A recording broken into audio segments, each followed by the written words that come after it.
दोस्तों नमस्कार। आखिरकार आईबीए ने पीएलआई के मामले में एडवाइजरी अपनी जो है सभी पब्लिक सेक्टर बैंक और एसबीआई को जारी कर ही दी है। वो मैं चिट्ठी उनकी लगा रहा हूँ, आपके पास पहुँच भी गई होगी, लेकिन फिर भी मैं लगा रहा हूँ ताकि आप पुनः इसको देख लें।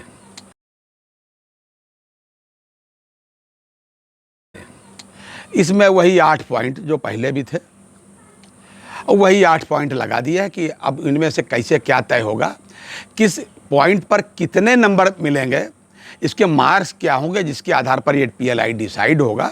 ये बैंक डिसाइड करेगी भाई साहब, ये ज़्यादा नहीं मालूम।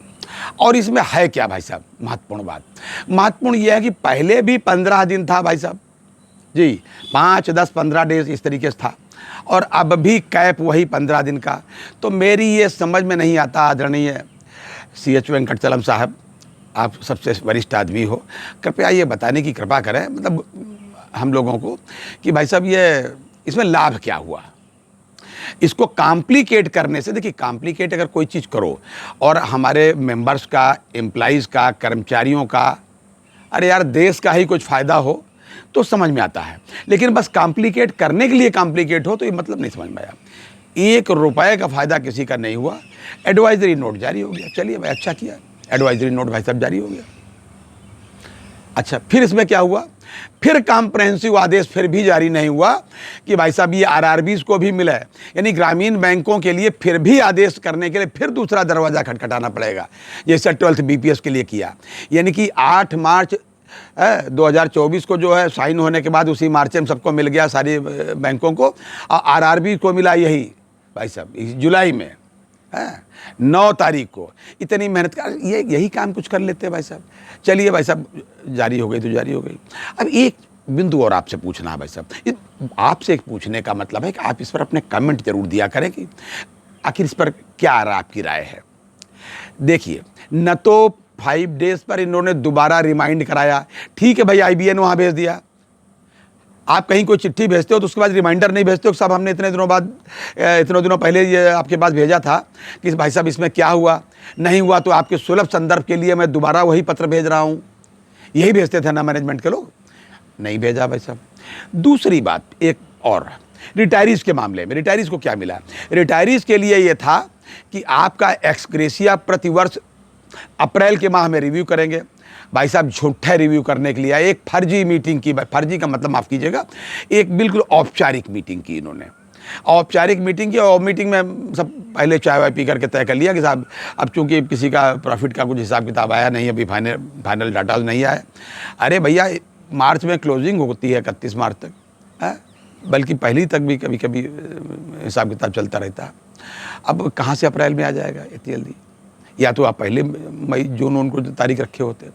तो आपने कह दिया भाई साहब कि अब नहीं, जो है जैसे है बस ठीक है, ठीक है भाई। अरे अब तो डाटाज आ गए हैं भाई साहब, अब तो कमर्शियल बैंक के, यानी सभी बैंकों के जो है क्लोजिंग के, कमर्शियल बैंक, आरआरबी है, जो भी बैंक हैं उनके सबके डाटाज आ गए, अब तो रिव्यू कर लीजिए भाई साहब।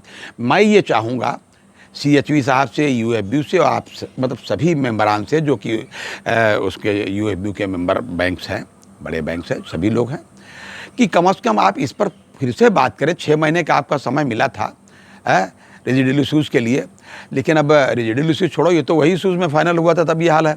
आप उसको 6 महीने ख़त्म हो जाएंगे, कब इसको करेंगे, रिव्यू कब होगा भाई साहब, इस साल का क्यों नहीं। मैं ये आपसे निवेदन करूँगा कि भाई साहब ये रिव्यू होना चाहिए, और इसको रिव्यू होने के बाद अप्रैल से रिवाइज्ड मिलना चाहिए एक्सग्रेशिया पेंशनर्स को, और अप्रैल से इधर का पीरियड दे दीजिए। क्या बुरी बात है भाई साहब, अब तो डाटाज आ गए हैं, लेकिन नहीं, अभी तक आपने नहीं किया, लेकिन मैं ये चाहूँगा कि ये आप जरूर करें। और दूसरी बात, ये UFBU का ही कर्तव्य है कि UFBU में ही आरआरबी भी शामिल है, और आरआरबी के मेम्बरान ने, आरआरबी जो आपकी शामिल है AIBOC में, उसके महामंत्री जो राष्ट्रीय हैं, all India RRB officers federation के ARRBOF के मिस्टर सज्जन कुमार पाल साहब के मैं सिग्नेचर दिखा सकता हूँ, बस अब ये रखे हैं जॉइंट नोट में।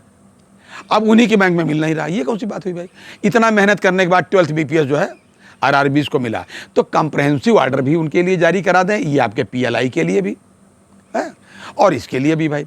अब मामला ये उठता है भाई साहब कि ये होता क्यों नहीं है।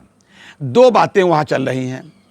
एक तो ये है कि आरआरबी को आईबॉक ने भी यही कहा, अभी आईबॉक ने भी कहा, अभी मीटिंग हुई थी भाई साहब, आईबॉक ने बिल्कुल अपनी ट्राइनल कॉन्फ्रेंस में खुले खजाना इसको पारित कर दिया सर्वसम्मति से कि आरआरबीज को उनकी स्पॉन्सर बैंक में मर्ज कर दिया जाए। इससे ये फ़ायदे होंगे, कर्मचारियों का भी फ़ायदा होगा और उन कर्मचारियों को प्रमोशन का भी काफ़ी फ़ायदा होगा, सारी बेनिफिट्स उनको तुरंत मिल जाएंगे, उसके लिए उनको दौड़ना नहीं पड़ेगा।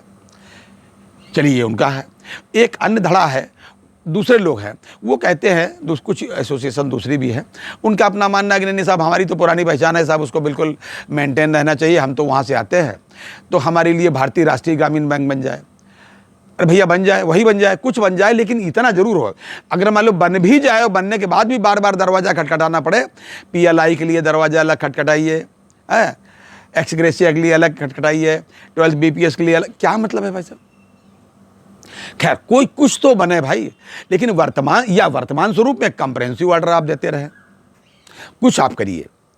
इस पर भी जो है यूएफबी को ध्यान देना चाहिए। आईबॉक ने ये बात कही है, आईबॉक ने अपने ट्राइनल कॉन्फ्रेंस में अभी इसको पारित किया है।